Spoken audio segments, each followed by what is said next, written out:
नमस्कार। Vivekananda competition class की तरफ से मैं सुरेश चौधरी सभी छात्रों को नमस्कार करता हूं। आज हम प्रस्तावना के द्वितीय भाग में आगे देखेंगे। यहाँ तक हम पहले भाग में देख चुके हैं, आगे देखते हैं। ये प्रस्तावना की दो लाइनें, शुरुआती दो लाइनें। हम भारत के लोग भारत को संपूर्ण प्रभुत्व संपन्न समाजवादी पंथनिरपेक्ष लोकतांत्रिक गणराज्य बनाने के लिए, इसके लिए आगे बात की जाए। यहां में सबसे पहले जो बात याद रखनी है वो रखना, ये शुरुआती दो लाइनें, इनका अक्सर परीक्षाओं में प्रश्न आता है। और प्रश्न कैसे आता है वो मैं आपको बताता हूं। ये जो शब्द है अपने पास में, समाजवादी पंथनिरपेक्ष लोकतांत्रिक गणराज्य, इन शब्दों का क्या है, क्रम विन्यास पूछा जाता है कि प्रस्तावना के अंतर्गत इन शब्दों का क्रम क्या है। तो हमें इनका सीक्वेंस जो है वो याद रखना है, इसी प्रकार से जैसे बोर्ड पर लिखा हुआ है। सबसे पहले समाजवादी शब्द, उसके बाद पंथनिरपेक्ष है, फिर लोकतांत्रिक है, फिर गणराज्य है। प्रश्न जब आता है तब क्या करते हैं, वो एक ऑप्शन में दे देंगे लोकतांत्रिक समाजवादी पंथनिरपेक्ष गणराज्य, दूसरे ऑप्शन में दे दिया जाएगा पंथनिरपेक्ष समाजवादी लोकतांत्रिक गणराज्य, तीसरे ऑप्शन में दे दिया जाएगा समाजवादी लोकतांत्रिक पंथनिरपेक्ष गणराज्य, और चौथा ऑप्शन जो आएगा वो ऐसे आएगा समाजवादी पंथनिरपेक्ष लोकतांत्रिक गणराज्य। यह है इसका सही क्रम है। तो हमें इसी क्रम में ये लाइनें याद रखनी है सबसे पहले। अब एक एक करके हम इन शब्दों का अर्थ समझते हैं, जिनमें से सबसे पहला जो शब्द है वह है हम भारत के लोग। हम भारत के लोग, ये प्रस्तावना की शुरुआत के शब्द हैं। इनके विषय में जानकारी दें हम, तो जब संविधान सभा के द्वारा प्रस्तावना का निर्माण किया जा रहा था तो विभिन्न विद्वानों ने अपने मत प्रदान किए। किसी ने कहा कि प्रस्तावना की शुरुआत अल्लाह के नाम से की जानी चाहिए, किसी ने कहा कि प्रस्तावना की शुरुआत जो है वो ईश्वर के नाम से होनी चाहिए, किसी ने कहा कि प्रस्तावना की शुरुआत जो है वो बुद्ध के नाम से होनी चाहिए। लेकिन भीमराव अंबेडकर के द्वारा यह सुझाव दिया गया कि प्रस्तावना की जो शुरुआत है वह भारत की जनता से होनी चाहिए। इसीलिए प्रस्तावना में जो शुरू किया गया वो शब्द लिए गए हम भारत के लोग। ये जो हम भारत के लोग शब्द है यह है यूएनओ के संविधान से लिए गए। किसके संविधान से लिए गए? यूएनओ के संविधान से हम भारत के लोग, बी द पीपल शब्द जो है वो यूएनओ के संविधान से लिया गया है। इन शब्दों का दो तीन अर्थ होते हैं भारत के लोगों का। इसका पहला अर्थ जो है वो ये है कि ये जो संविधान है यह है भारत की जनता को समर्पित है। किसको समर्पित है? भारत की जनता को। पहला अर्थ इसका ये होता है। दूसरा अर्थ क्या होता है, ये प्रश्न डायरेक्ट भी आता है कि संविधान का स्रोत क्या है। तो हम भारत के लोग शब्दों को देखने से हमें ये पता लगता है कि संविधान का जो स्रोत है वह है भारत की जनता है। ठीक जी, दो अर्थ आए हमारे यहाँ पर। पहला ये हुआ कि संविधान जो है वो भारत की जनता को समर्पित है। दूसरा इसका अर्थ यह होता है कि जो संविधान है उसका स्रोत क्या है, वो भारत की जनता है। तीसरा अर्थ क्या होता है इसका? तीसरा अर्थ यह है कि भारत में शासन करने का अधिकार, शासन करने का अधिकार, भारत में शासन करने का अधिकार जो है वह केवल और केवल भारत की जनता को, भारत की जनता। आपने अक्सर राजनीति विज्ञान में जब विभिन्न संवैधानिक पदों की योग्यताएं आती है उनमें सबसे पहले योग्यता आती है कि वह भारत का नागरिक होना चाहिए। वो यहीं से प्रेरित है क्योंकि भारत में शासन करने का अधिकार केवल और केवल भारत की जनता को है। नेक्स्ट आगे बात करें कि भारत में सर्वोपरि कौन है, सर्वोच्च कौन है। तो हम भारत के लोग जो शब्द में देखने से ये पता लगता है कि भारत में सर्वोच्च जो है वह भारत की जनता, यानी कि सर्वोच्च शक्ति किसमें निहित है? भारत की जनता में निहित है। तो इस प्रकार हम भारत के लोग शब्द के हमारे पास में यहाँ पर 4 अर्थ आते। पहला अर्थ हुआ कि संविधान जो है भारत की जनता को समर्पित है।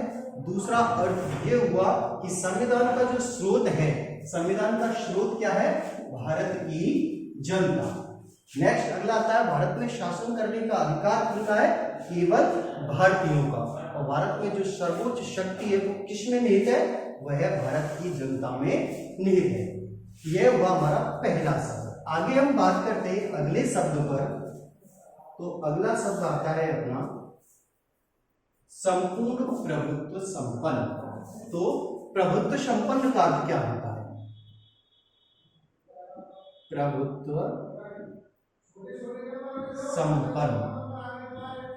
प्रभुत्व संपन्न शब्द जो है इसका अर्थ होता है कि वह राष्ट्र जो आंतरिक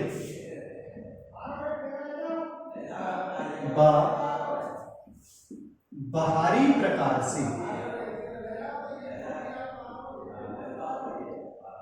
निर्णय लेने में स्वतंत्र।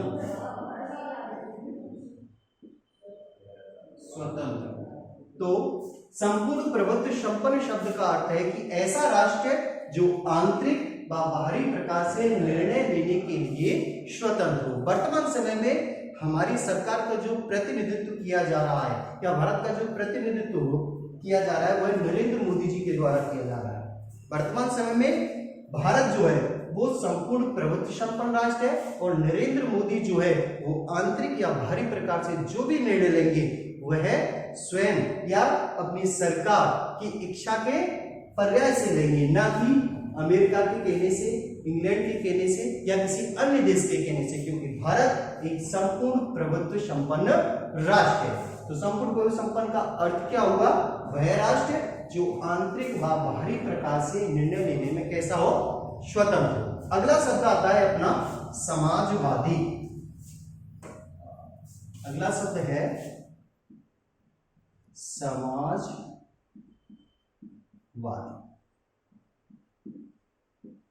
तो समाजवादी शब्द का अर्थ क्या होता है? ऐसा राष्ट्र जिसमें सार्वजनिक संपत्ति पर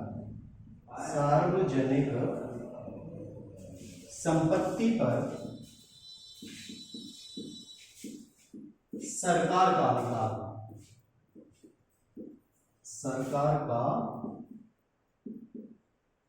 अधिकार। कैसा राष्ट्र कहलाता है? समाजवादी राष्ट्र कहलाता है। इसके अलावा एक व्यवस्था और होती है जिसे हम पूंजीवाद के नाम से जानते हैं। पूंजीवाद या पूंजीवादी व्यवस्था, इसका क्या अर्थ होता है? ऐसा राष्ट्र जिसमें सार्वजनिक संपत्ति पर जो है वो निजी क्षेत्र का अधिकार, यानी कि किसका अधिकार हो? प्राइवेट सेक्टर का जिसमें अधिकार होता है सार्वजनिक संपत्ति पर, वह राष्ट्र कहलाता है पूंजीवादी राष्ट्र। और जिसमें सार्वजनिक संपत्ति पर सरकार का अधिकार होता है वह राष्ट्र कहलाता है समाजवादी राष्ट्र। तो भारत एक समाजवादी राष्ट्र है और भारत में सार्वजनिक संपत्ति पर जो है वो सरकार का अधिकार है। लेकिन यहां पर एक चीज और हम देखते हैं,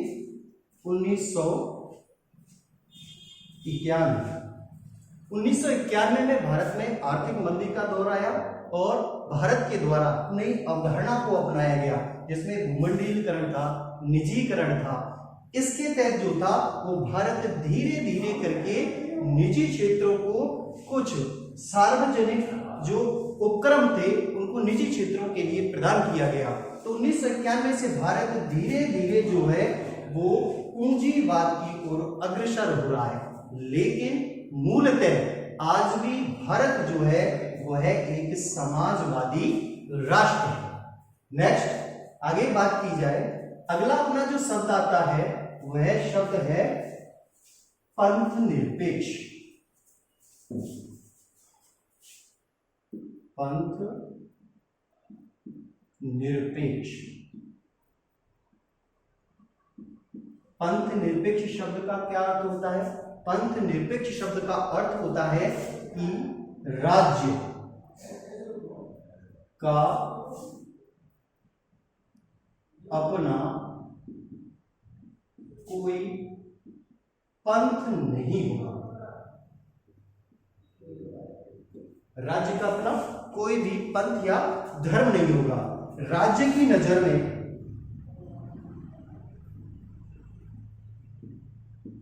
सभी पंथ समान होंगे। सभी पंथ समान होंगे तथा राज्य किसी भी पंथ विशेष को बढ़ावा नहीं देगा। पंथ विशेष को बढ़ावा नहीं देगा। तो यहां पंथ निरपेक्ष का क्या अर्थ हुआ? राज्य का अपना कोई पंथ नहीं होगा। राज्य की नजर में सभी पंथ कैसे होंगे? समान होंगे तथा राज्य जो है वो किसी भी पंथ विशेष को बढ़ावा नहीं देगा। ठीक जी, तो ये अर्थ होता है हमारा किसका? पंथ निरपेक्ष का। अगला जो शब्द आता है वह शब्द है लोकतांत्रिक। लोकतांत्रिक, लोकतांत्रिक। तो सुनिए जी, भारत की सरकार का जो स्वरूप है या भारत में किसे अपनाया गया है? लोकतंत्र को अपनाया गया है। लोकतंत्र। और लोकतंत्र भी दो प्रकार का होता है। एक होता है प्रत्यक्ष लोकतंत्र और एक होता है अप्रत्यक्ष लोकतंत्र। लेकिन भारत में जो है वह अप्रत्यक्ष लोकतंत्र को अपनाया गया है। इसका एक नाम और आता है, इसे ही कहा जाता है प्रतिनिधि लोकतंत्र। प्रतिनिधि लोकतंत्र। अप्रत्यक्ष लोकतंत्र या प्रतिनिधि लोकतंत्र का जो अर्थ होता है वो क्या होता है? इसका अर्थ होता है कि शासन करने का व कानून निर्माण करने का जो अधिकार होगा या जो शक्ति होगी वह जनता के चुने हुए प्रतिनिधियों में होगी। ऐसा जो तंत्र होता है उसे क्या कहा जाता है? अप्रत्यक्ष लोकतंत्र या प्रतिनिधि लोकतंत्र के नाम से जाना जाता है। अगला जो शब्द आता है वह शब्द है अपना गणराज्य या गणतंत्र। गणराज्य, गणराज्य या गणतंत्र का अर्थ क्या होता है? इसका अर्थ होता है कि ऐसा राष्ट्र जिसका राष्ट्रीय अध्यक्ष जनता के द्वारा निर्वाचित, जनता के द्वारा निर्वाचित क्या कहलाता है? गणराज्य कहलाता है। अब हमारे भारत का जो राष्ट्रीय अध्यक्ष होता है वो राष्ट्रीय अध्यक्ष कौन है? हमारे भारत का राष्ट्रीय अध्यक्ष होता है राष्ट्रपति। राष्ट्रपति को कौन चुनता है? राष्ट्रपति अप्रत्यक्ष रूप से जनता के द्वारा ही चुना जाता है, क्योंकि राष्ट्रपति का निर्वाचन जो है वो लोकसभा, राज्यसभा व विधानसभा के सदस्यों द्वारा किया जाता है। क्योंकि भारत में प्रतिनिधि लोकतंत्र को अपनाया गया है, इसीलिए जो है वो राष्ट्रपति का निर्वाचन किनके द्वारा किया जाता है? लोकसभा, राज्यसभा या कह सकते हैं संसद के सदस्य व विधानसभा के सदस्यों के द्वारा अप्रत्यक्ष रूप से राष्ट्रपति का निर्वाचन होता है। इसीलिए भारत जो है वो कैसा राज्य है? गणराज्य है। यहाँ पर जो है वो राजतंत्र नहीं है। राजतंत्र में क्या होता है? पीढ़ी दर पीढ़ी शासन होता है। पिता राजा है, उसकी संतान जो होगी वो राज करेगी, फिर उसके बाद उसकी संतान को कहलाता है राजतंत्र। लेकिन यहाँ पर भारत में ऐसा कुछ नहीं है। भारत में जो है वो राष्ट्रपति जनता के द्वारा अप्रत्यक्ष रूप से निर्वाचित होता है। इसलिए भारत एक ऐसा राज्य है, गणराज्य है। और भारत गणराज्य कब बना? 26 जनवरी 1950 को, क्योंकि इसी दिन जो था वो भारत के प्रथम राष्ट्रपति डॉक्टर राजेंद्र प्रसाद के द्वारा राष्ट्रपति पद की शपथ ग्रहण की गई थी। तो इसीलिए 26 जनवरी 1950 को भारत जो है वो गणतंत्र या गणराज्य घोषित हुआ। तो ये हमारी प्रस्तावना की शुरुआती 2 लाइन है और कुछ शब्द जिनका अर्थ अभी हमने आपको बताया। नेक्स्ट आगे हम बात करते हैं प्रस्तावना को देखने से और हमें क्या पता चलता है। तो प्रस्तावना के अंतर्गत जो है वो नागरिकों को 3 प्रकार के न्याय प्रदान किए गए। 3 प्रकार के न्याय। वो न्याय कौन कौन से हैं? पहला न्याय है सामाजिक,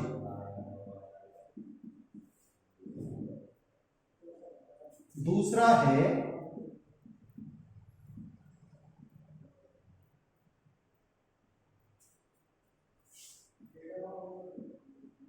राजनीतिक और तीसरा है आर्थिक। तो प्रस्तावना के अंतर्गत नागरिकों को 3 प्रकार के न्याय प्रदान किए गए। सामाजिक, दूसरा है आर्थिक और तीसरा है जी राजनीतिक।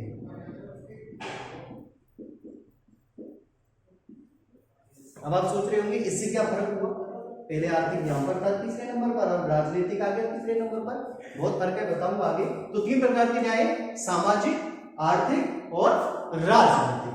ये जो तीनों प्रकार के न्याय हैं इनका भी क्रम पूछा जाता है, इनका भी क्रम पूछा जाएगा। तो आपको ये इसी तरह से याद करना है। पहला है सामाजिक, दूसरा है आर्थिक और तीसरा है राजनीतिक।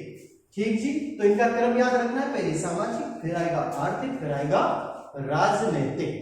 नेक्स्ट आगे बात करें, ये जो 3 प्रकार के न्याय हैं इनका उल्लेख प्रस्तावना के अंतर्गत किया गया है।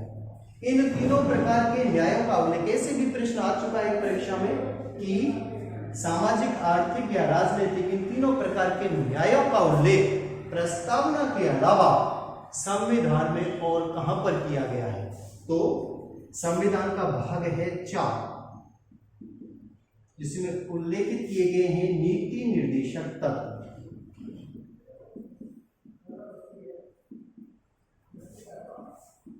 और नीति निर्देशक तत्वों का एक अनुच्छेद है अनुच्छेद 38, अनुच्छेद 38।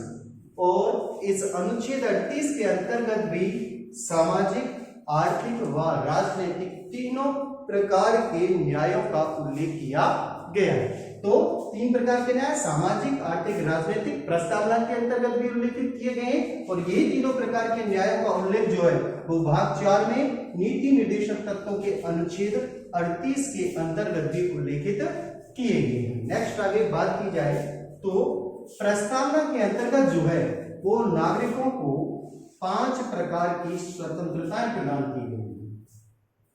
कितने प्रकार की? 5 प्रकार की स्वतंत्रताएं।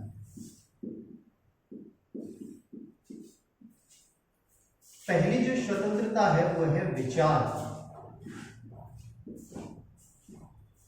दूसरी जो स्वतंत्रता है वह है अभिव्यक्ति,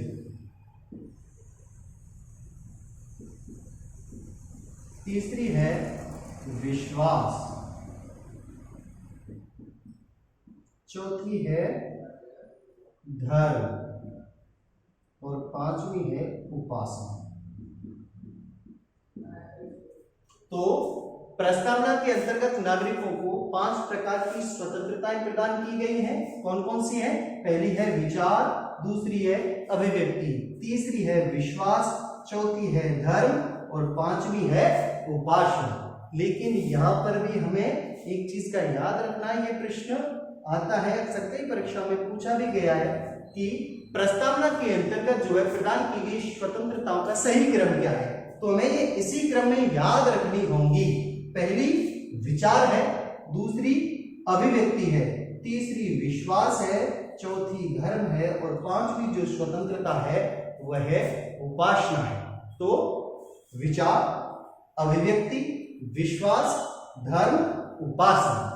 यहां पर एक चीज याद और रखना ये जो अभिव्यक्ति शब्द है या अभिव्यक्ति की जो स्वतंत्रता है, प्रस्तावना के अलावा इसका उल्लेख संविधान में और कहां पर किया गया, ये प्रश्न पूछा जा सकता है। तो यहां में यह भी याद रखना है कि संविधान का भाग है 3, भाग 3 में है मौलिक अधिकार।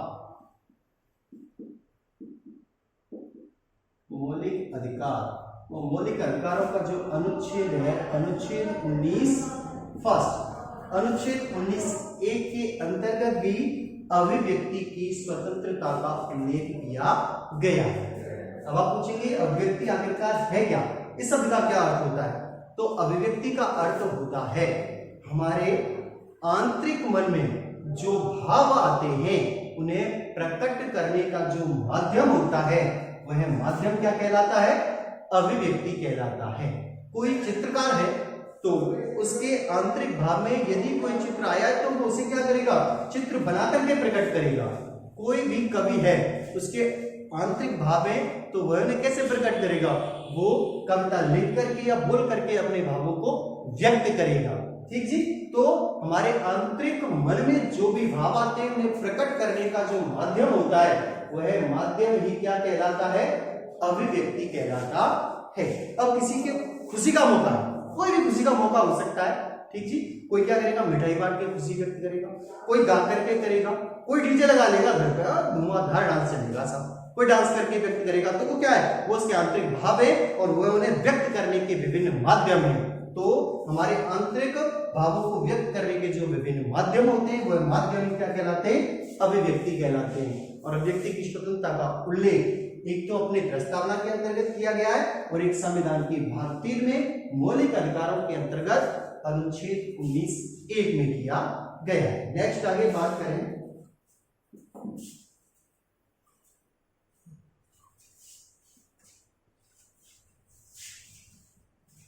प्रस्तावना के अंतर्गत जो है वह है न्याय शब्द जो है। अभी थोड़ी देर पहले हमने 3 प्रकार के न्याय पढ़े थे, सामाजिक, आर्थिक और राजनीतिक। तो ये जो न्याय शब्द है ये प्रस्तावना के अंतर्गत किस देश के संविधान से लिया गया है? ये जो न्याय शब्द है यह रूस से लिया गया है।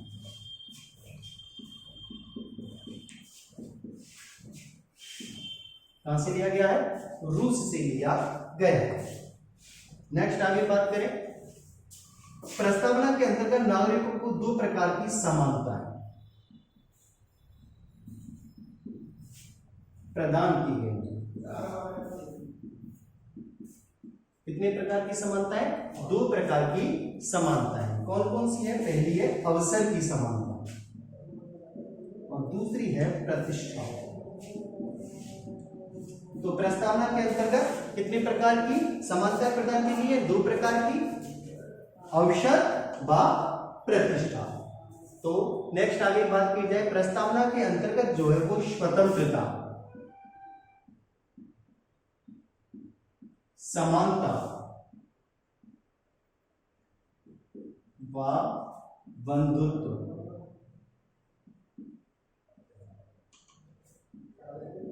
शब्द जो है वो कहां से लिए गए? स्वतंत्रता, समानता व बंधुत्व, इंग्लिश में बोलते हैं इसे ब्रदरहुड, भाईचारा। ये जो शब्द है ये कहां से लिए गए?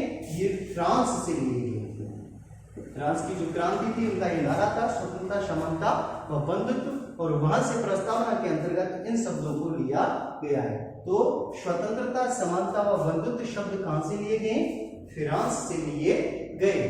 नेक्स्ट आगे बात करें तो प्रस्तावना के अंतर्गत जो है वो भारत शब्द का उल्लेख कितनी बार किया गया है? प्रस्तावना के अंतर्गत भारत शब्द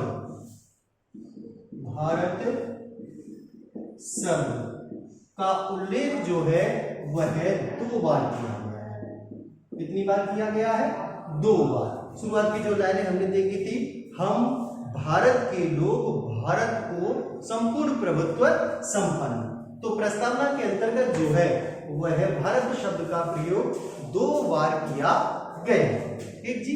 इसी के साथ जो है वह हमारा प्रस्तावना जो टॉपिक था वो समाप्त होता है और इससे आगे की जो क्लासें हैं उसके अंतर्गत हम अन्य जो भाग हैं संविधान के, जैसे कि अनुसूचियां हैं, मौलिक अधिकार है, मौलिक कर्तव्य है, नीति निदेशक तत्व है, उन पर हम आगे चर्चा करेंगे। हमारा प्रस्तावना टॉपिक जो है वो 2 भागों में समाप्त हुआ। आज प्रस्तावना का जो था ये द्वितीय भाग था। तो इसी के साथ सभी छात्रों को मेरा नमस्कार। आगे की क्लासों में फिर अगले टॉपिक पर आपसे चर्चा करेंगे।